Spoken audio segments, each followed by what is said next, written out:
Aziz kuzatuvchilar, kanalga a'zo bo'lib, qo'ng'iroqchani bosing. Asosiy videolarimizga like bosib, do'stlaringizga ham ulashing. Bu bilan siz Khan Academy Uzbekning rivojlanishiga va ommalashishiga o'z hissangizni qo'shgan bo'lasiz. Oxirgi videoda haqiqiy mu teng p 95% ishonchlilik bilan tushadigan oraliqni topish haqida gapirgan edik. Mu x chiziqchali, ya'ni tanlanma o'rta qiymatiga ham teng. Buning uchun biroz fikrlaylik. Agar tanlanma olsak va uning o'rta qiymatini topsak, unda tasodifiy tanlanma o'rta qiymati 2 ga ko'paytirilgan tanlanma o'rta qiymati standart chetlanish oralig'ida bo'lish ehtimoli qanday? Ya'ni bu yerda yozsak. Ehtimollik x chiziqchali mu x chiziqchali ning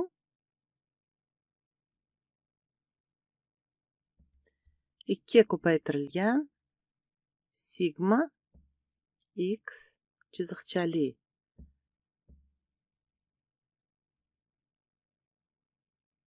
ichida bo'lish ehtimoli. Bu ehtimollik nimaga teng?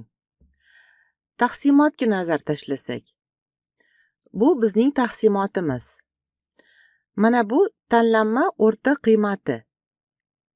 Shunday qilib, tasodifiy tanlanma o'rta qiymati 2 ga ko'paytirilgan tanlanma o'rta qiymati standart chetlanishi oralig'ida bo'lish ehtimoli qanday?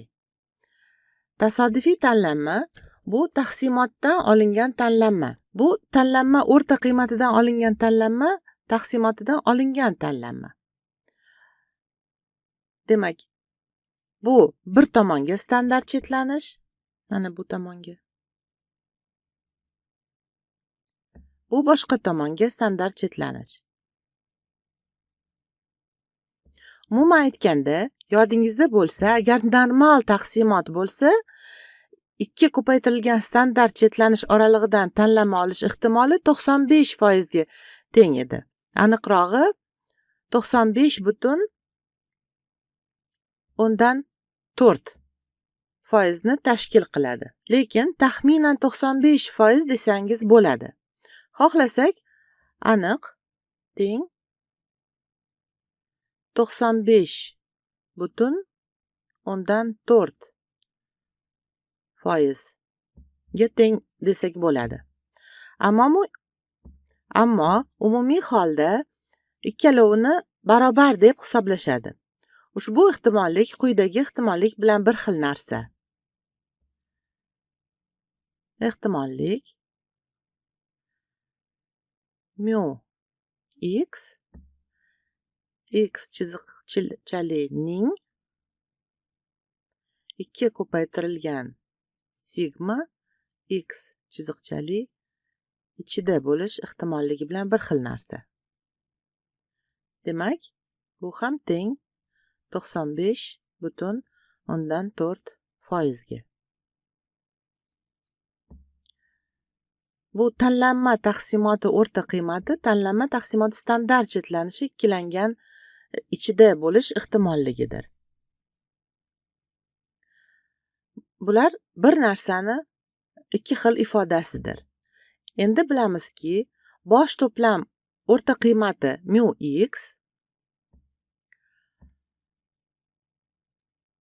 bosh to'plam ehtimolligi p bilan bir narsaligini bilamiz.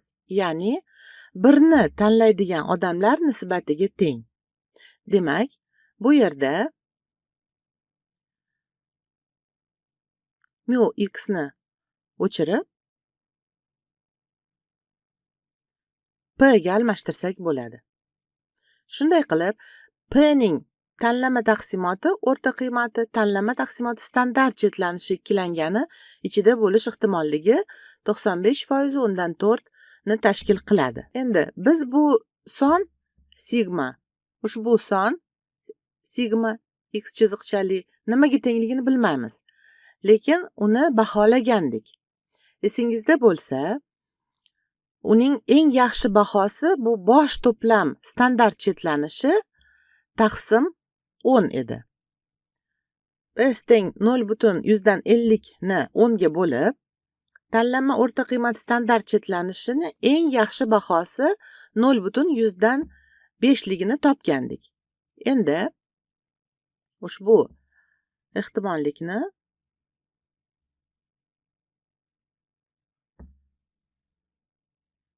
P x chiziqchalining 2 ga ko'paytirilgan, demak 0,105 ichida deb yozsak bo'ladi. Va u teng 95,4%.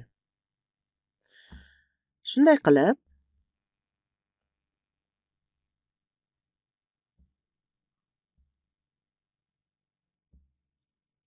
x ning bu yerda 2 ni ko'paytirsak 0,105 ga, javobi 0,110 ichida bo'lish ehtimolligi teng 95% ga. Va bu yerda teng deya olmaymiz. Agar sigma x chiziqchali parametrini bilsak, unda teng deya olardik, lekin uni bilmaymiz. Faqat baholay olamiz. Shuning uchun taxminiy tenglikka o'zgartiramiz. Mana bu yerda taxminiy tenglik. Demak, bu yerda ham taxminiy tenglikka o'zgartiramiz.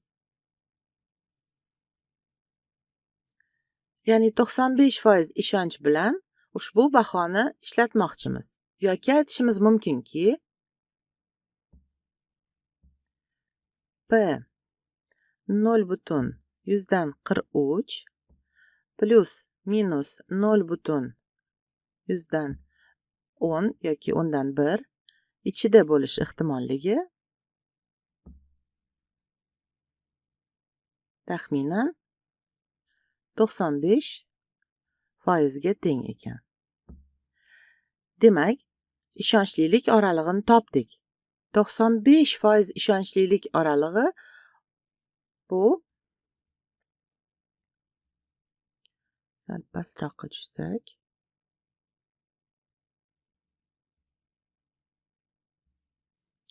demak 95% ishonchlilik oralig'i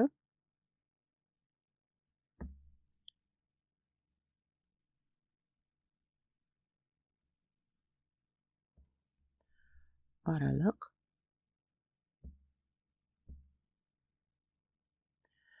0,143 dan ayirsak 0,1 ni bu 33% ni beradi. Dan 0,143 ga qo'shsak 0,1 ni bu 53% ni beradi. Demak, 53% gacha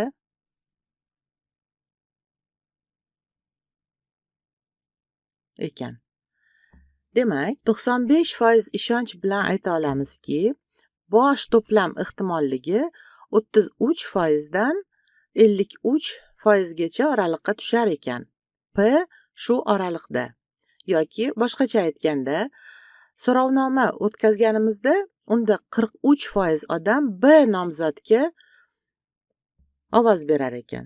Demak, yozib qo'ysak bo'ladiki, 43%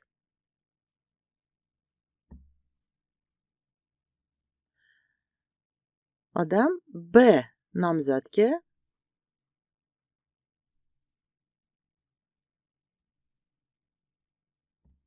ovoz beradi.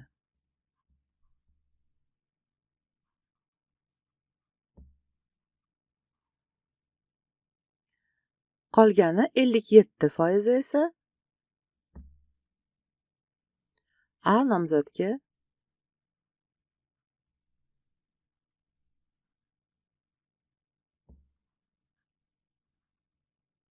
ovoz berar ekan.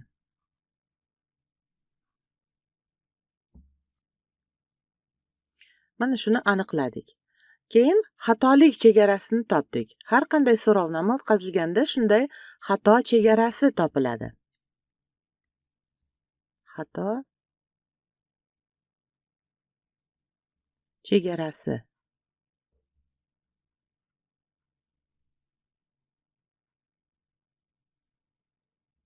Va u ishonchlilik oralig'ini ta'riflashning boshqa yo'lidir. Bu yerda u 10% ga teng.